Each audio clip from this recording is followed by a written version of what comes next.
Welcome back to another Dynasty Rookie Profile, where today we are talking about running back Jonathon Brooks. It's about time we talk about Jonathon Brooks. If you're new to the channel, give us a like and subscribe. We're putting out Dynasty content all off-season, all year long.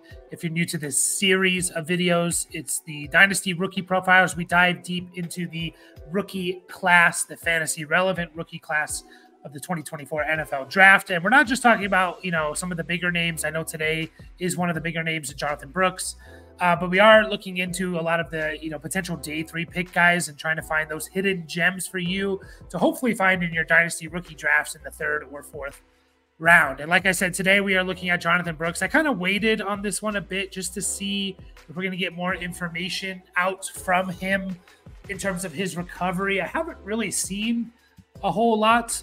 We are just a couple weeks away, less than 2 weeks away from the NFL draft starting. And Jonathon Brooks is going to be an interesting one. A lot of you know his name. And you know that he is still, despite tearing his ACL in November, is still considered maybe the RB1 in this draft class. Definitely like a top 3 or 4 guy, I would say. And it's pretty clear. I think most people have, we all kind of agree that if he had not torn his ACL, that he'd be the number 1 running back, pretty clear cut number 1 guy in this draft class. So here we have it. He's 6 foot 216. His 2023 season of 187 rushes, 1,100 yards, 10 touchdowns. Also had 25 catches and almost 300 yards, which is really good for a running back, by the way, in college. Kind of projected, I'd probably say round 2, maybe round 3 pick if teams are worried about the ACL tear. He played at Texas and he sat behind Bijan Robinson and Roschon Johnson, which is why he did nothing his first 2 years. He had 30 carries and 197 yards last year in 2022, that is. And then 2023, he took over as his redshirt sophomore year, or whatever, his 3rd year in college. And he was awesome. The guy was awesome. Averaged over 6 yards a carry, was just really, really good for Texas. Really unfortunate that he tore his ACL. Combine numbers, we obviously don't have. I know people can do they can kind of predict what their speed is off of, what you see on film. I think he's kind of projected to be in the mid 4.4s, which is good. You definitely watch his film and he plays fast enough. That much I know. I'd be shocked if he was much higher than like a 4.5, a low 4.5. That's like at his worst. Probably in the mid 4.4s. So we don't have combine numbers here, unfortunately. We see his production numbers here. Dominator percentage is what percentage for a running back is what percentage of the team's rushing total yards and total touchdowns. Jonathon Brooks was 30% of Texas's total yards and touchdowns during the games he played. I didn't include the games that he missed. Obviously, his single season high, he only played 1 season really, was that 30%. He's 20 years old. I believe he's still 20 years old. No, he just turned. Oh, wow. No. Yeah. He's 20 years old. He played as a 20-year-old. I'm trying to find his age right now. Okay. He'll be 21 before the season starts, which is still quite young. PFF rush rate of 91.9, which I believe was the third most in this draft class. So he was awesome. Man, I just wish he didn't break or tear his ACL. Now, again, we're in 2024. We've seen running backs come back from ACL tears super quickly. Yeah, the 2024 season may be a little bit of a redshirt year. I'll get into that in just a little bit. Real quick, before we get into what I saw on film, elusive rating is there's a couple advanced metrics that I like to look at for running backs. Elusive rating is one of them. That is your ability to break tackles independent of the blocking, of your offensive line blocking. He was at 140.3. So he was breaking tackles at a pretty high rate. At 140.3, I believe is second most in this draft class, behind only Bucky Irving, if I'm not mistaken, for guys that had like a decent amount of carries.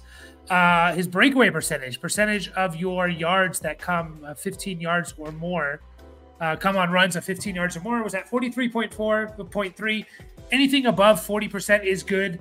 And once you start getting about 45 and close to 50%, that's when kind of like, wow, that's really like you're super explosive, right? 43.3 is fine. And then some of the other stuff, his yards per contact per attempt was at 3.91, which was top 30 in all of FBS. His missed tackles forced per attempt at basically 0.33. So he was forcing a missed tackle on every 3 carries, essentially. That was top 25 in the nation. He was pretty balanced, but he's I think he's fantastic as a zone runner. And I'll get to that in just a second. But he was pretty balanced. He did zone and gap run schemes.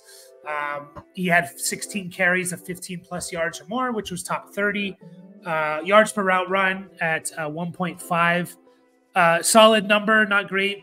I think he's a pretty good pass catcher in my opinion. Now, the question is he going to go in the 2nd round? Is he going to go in the 4th round? If he gets day 2 draft capital, I'm kind of all in on Jonathon Brooks because that tells me the NFL is not too worried about him. And that tells me he potentially could have been a high 2nd round pick had he not torn his ACL. Again, you watch the guy play and he reminds me in terms of his patience behind the line of scrimmage. He reminds me a lot of Le'Veon Bell. You remember how Le'Veon Bell used to run the ball and kind of just like sit back there, you're like, what are you doing? What are you doing? And then finds the hole and goes. And Le'Veon Bell was so good at that. And I watched Jonathon Brooks, in terms of the patience behind the line of scrimmage, the hesitation to find that open run, man. It was just so awesome. He can cut. His change of direction is amazing. His explosiveness. I'd love to see, again, what his 10-yard split is. I bet you his 10-yard split, which is how fast are you within the first 10 yards of your run. I bet you his 10-yard split is one of the best in this draft class because his first step is explosive. So I love to see that because the long straight speed of 40 yards just doesn't happen. How many 40-yard runs do running backs have? Not many, right? So I say this all the time. The first 10 yards, runs are going for 10 yards or less way more often. But, man, his vision, his ability to cut is awesome. His just awareness in the especially a zone rushing scheme. And, again, if you don't know, a zone rushing scheme is all the offensive line kind of moves one way, right or left.